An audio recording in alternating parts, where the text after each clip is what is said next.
नमस्कार मित्रों, बात पहाड़ की कार्यक्रम में आपका बहुत स्वागत है। मैं हूं सुनीता भास्कर और आप सुन रहे हैं 91.2 एफएम पर बदलते शहर की धड़कन। हेलो हल्द्वानी। दोस्तों, बात पहाड़ की कार्यक्रम में आज हम आपको बागेश्वर की तरफ लिए चलते हैं।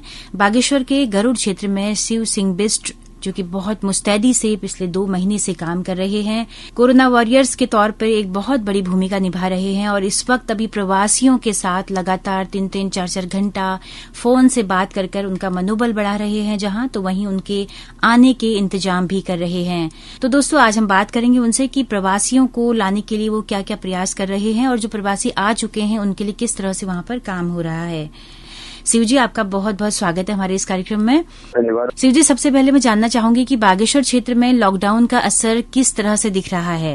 बागेश्वर में अच्छी स्थिति है और लॉकडाउन का ही असर है कि अभी तक बागेश्वर ग्रीन जोन में है। शिव जी, अभी तक कितने प्रवासी वहां पर आ चुके हैं?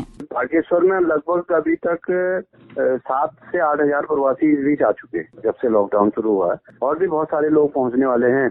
अभी हमारे दिल्ली से, बॉम्बे से, नोएडा, यूपी से, कई शहरों से, पंजाब से और अन्य देश भर के अन्य प्रदेशों से बहुत सारे हमारे प्रवासी लोग यहाँ पर पहुंचने वाले हैं जी। और बहुत बड़ी संख्या में, क्योंकि पहाड़ से तो लोग अपनी रोजी रोटी की तलाश में बहुत सारे लोग हमारे यहाँ से गए हैं। 2-3 महीनों से उनका रोजी रोटी में संकट आया। होटलियर बहुत बड़ी संख्या में, क्योंकि पहाड़ का अधिकांश जो युवा है वो होटलों में काम करता है जी। और इस लॉकडाउन से सबसे ज्यादा अगर किसी को नुकसान हुआ तो वो पर्यटन व्यवसाय और होटलों को ही हुआ है। इसलिए हमारे लोग सबसे ज्यादा अगर बेरोजगार हुए तो हमारे पहाड़ के लोग ही हुए। प्रवासियों के द्वारा ये बीमारी पहाड़ों तक न पहुंचे, इसके लिए सरकार क्या इंतजाम कर रही है? आप लोग किस किस तरह से इस स्थिति को मैनेज कर रहे हैं? प्रशासन ने, क्योंकि मुस्तैदी के साथ प्रशासन इसमें काम कर रहा है। प्रशासन जैसे ही भी हमारे बॉर्डरों में ये लोग आते हैं, एक बार तो उनकी वहीं पर स्क्रीनिंग करता है।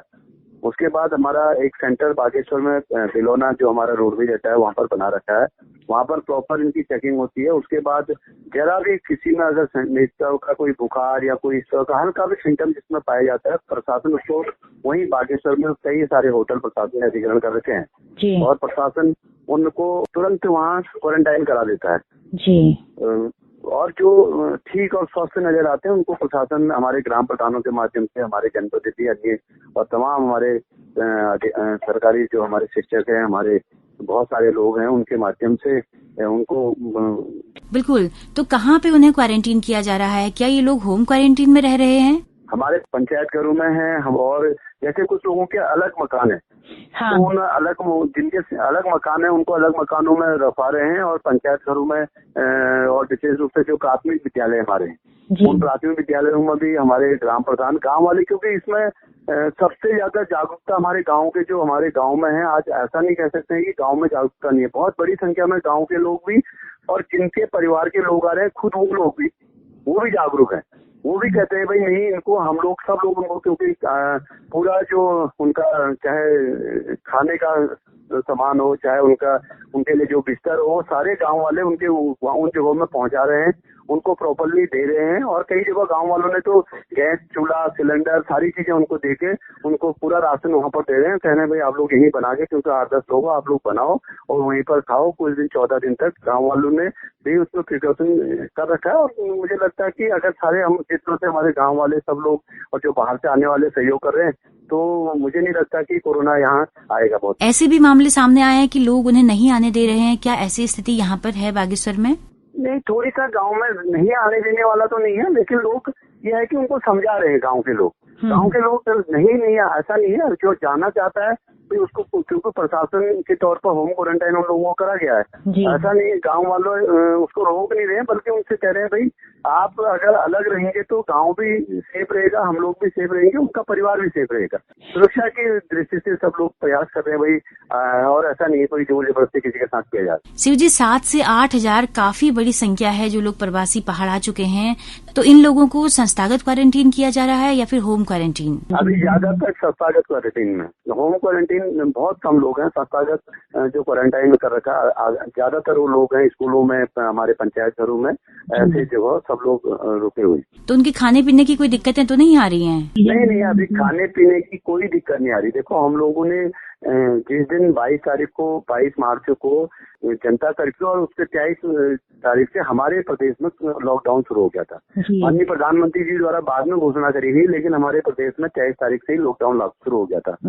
और उसी दिन से हम लोगों ने भी पूरे जिले में, जनपद में एक अभियान छेड़ा। हमने कहा कि जनपद में कोई भी व्यक्ति, क्योंकि जिस वक्त लॉकडाउन शुरू हुआ उस वक्त महीना बिल्कुल आखिरी में था, और क्योंकि जब रहता है जो लोगों ने राशन की दुकानों से राशन लिया था उनका खत्म होने को जा रहा था, और जो सरकार ने भी घोषणाएं करी थी वो राशन तब तक नहीं पहुंचा था गोदामों में, क्योंकि हमारे यहाँ अमूमन हल्द्वानी से और बाहर से सप्लाई होती है।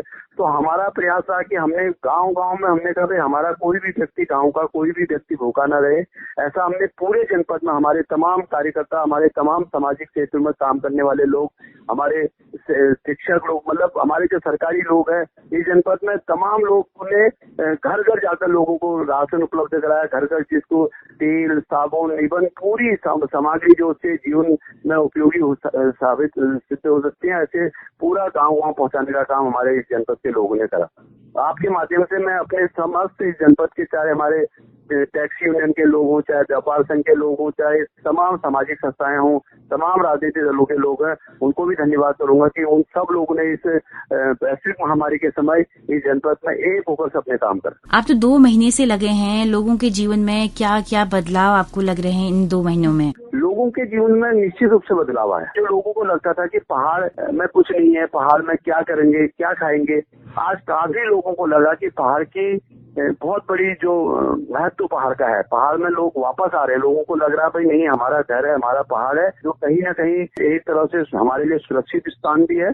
और मुझे लगता है कि इस महामारी के बाद जो एक रिवर्स पलायन हुआ है, कई लोग हमारे यहाँ खेती बाड़ी में काम करना शुरू कर दिया। लोगों ने विभिन्न उद्योगों में छोटे छोटे उनमें काम करना शुरू कर दिया। कई लोगों के मेरे पास फोन आने लगे, भाई हम यहाँ अपना काम धंधा करना चाहते हैं, आप सरकार हमें मदद करेगी। और मैं धन्यवाद करूंगा अपने केंद्रीय सरकार का, राज्य सरकार का, कि उन्होंने जो रिवर्स पलायन हुआ है, जो हमारे प्रवासी लोग वापस लौटे हैं, उनके लिए एक ठोस रणनीति बना रही है। मुझे लगता है कि हमारे जो अधिकारीगण हैं, हमारे जो तमाम लोग हैं, उसमें अच्छा काम करेंगे, और जो लोग हमारे आए हैं उनको कहीं न कहीं रोजगार उपलब्ध कराने का काम भी करेंगे। बागेश्वर में अभी राशन पानी की क्या स्थिति है? क्या हल्द्वानी से प्रॉपर राशन, फल, फूल, सब्जियां पहुंच पा रही है वहाँ?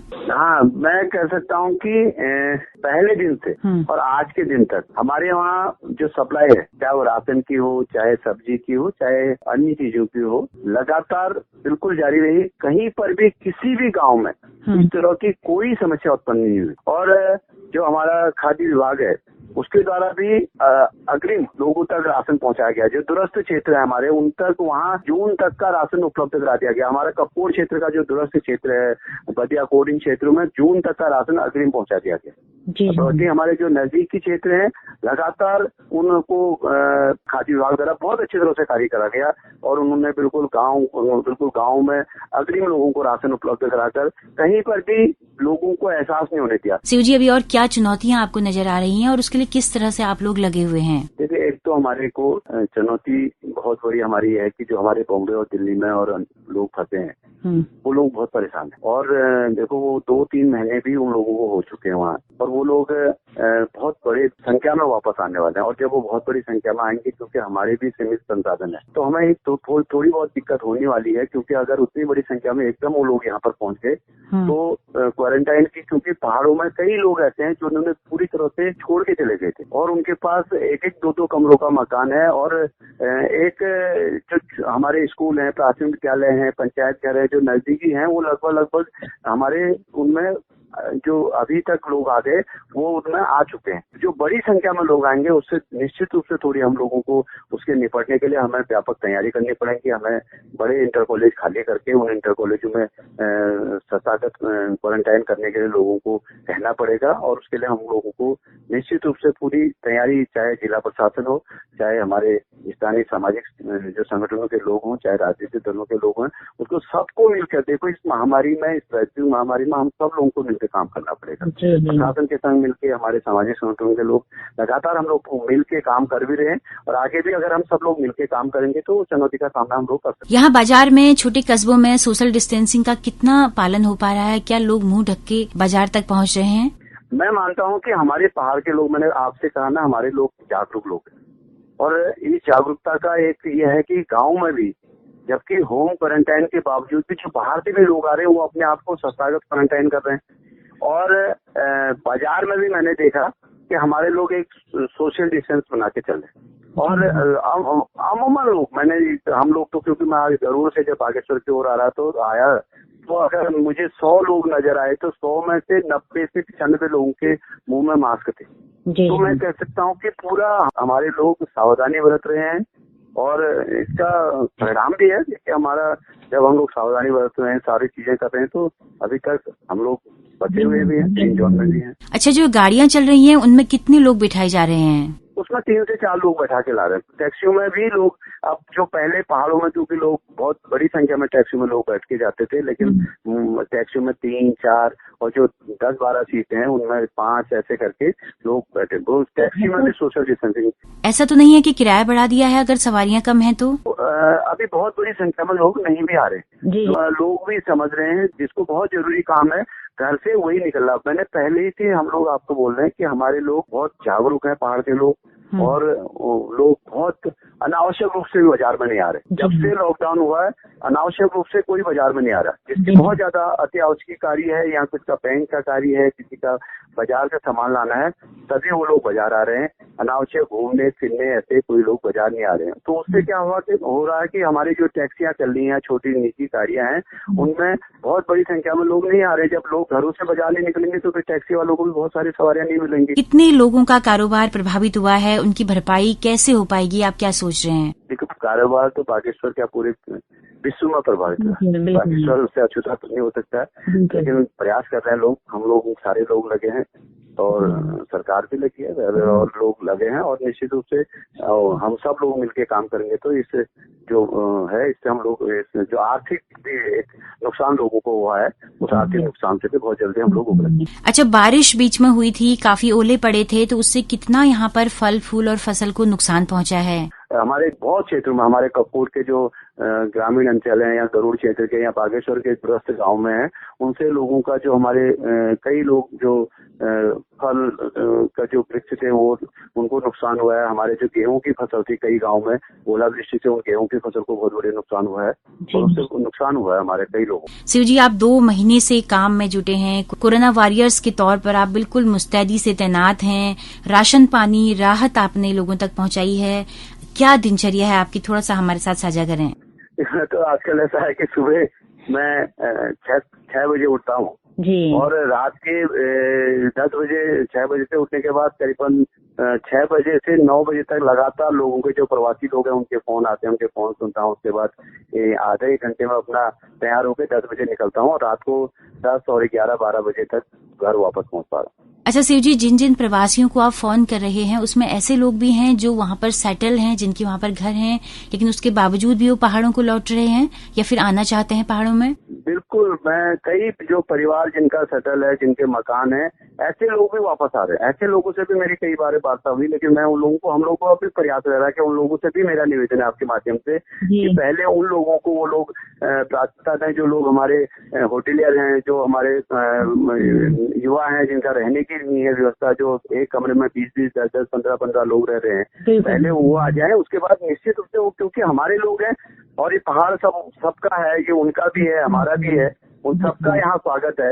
लेकिन प्राथमिकता हम लोगों की होनी चाहिए कि पहले जिसको ज्यादा जरूरत है, क्योंकि बहुत लोग भूखे रहने की नौबत हमारे लोगों को वहाँ दिल्ली, बम्बई, अन्य राज्यों में आ रही है, तो पहले जिन लोगों को भूखे रहने की नौबत आ रही है ऐसे उन लोगों को पहले भेजें। ऐसा मेरा उन लोगों से निवेदन है जो हमारे प्रवासी लोग हैं। बाकी सब लोग, ऐसा नहीं है कि हमारे सारे लोग हैं, और जो पहाड़ में आना चाहता है, जो पहाड़ में पुनः अपना कारोबार शुरू करना चाहता है, ऐसे सभी लोगों का हम लोग अपनी पार्टी की ओर से, मैं विशेष रूप से अपनी ओर से सबका मैं दिल से स्वागत करता हूँ कि वो लोग आए, इस पहाड़ को पुनः हम लोग प्रयास करें और इस पहाड़ को जो बिल्कुल हम बहुत बढ़िया रूप से इस पहाड़ को विकसित करें, हमारा उत्तराखंड विकसित हो, ऐसा प्रयास हम सब लोग करें और हम इसको विकसित प्रदेश के रूप में आगे ले जाने का संकल्प लें। चलिए, बहुत शुक्रिया शिव जी, इतनी सारी बातें बागेश्वर के हालचाल हम तक पहुंचाने के लिए। जी, आपका भी बहुत बहुत धन्यवाद। आपने मेरे को बोलने का यहाँ पर बुलाया और आपने मेरी बातें लोगों तक पहुंचाने का आपने प्रयास करा। आपका बहुत बहुत धन्यवाद। तो दोस्तों, आपको हमारा आज का बात पहाड़ की कार्यक्रम में बागेश्वर क्षेत्र की ये जानकारी कैसी लगी, हमें जरूर बताइएगा। दोस्तों, हमारा यूट्यूब चैनल है हेलो हल्द्वानी नाम से, उसे सब्सक्राइब जरूर करिएगा। हमारा हेलो हल्द्वानी नाम से फेसबुक पेज है, उसे फॉलो करिएगा। उसमें कमेंट दीजिएगा कि आपको ये कार्यक्रम कैसा लगा। दोस्तों, अगर आप भी हमारे रेडियो के लिए कुछ भेजना चाहते हैं तो हमारे मेल एड्रेस पर आप भेज सकते हैं। हमारा मेल आईडी है hellohaldwani91.2@gmail.com। दोस्तों, हमारी रेडियो की पहुंच केवल हल्द्वानी शहर तक है, क्योंकि ये एक कम्युनिटी रेडियो है।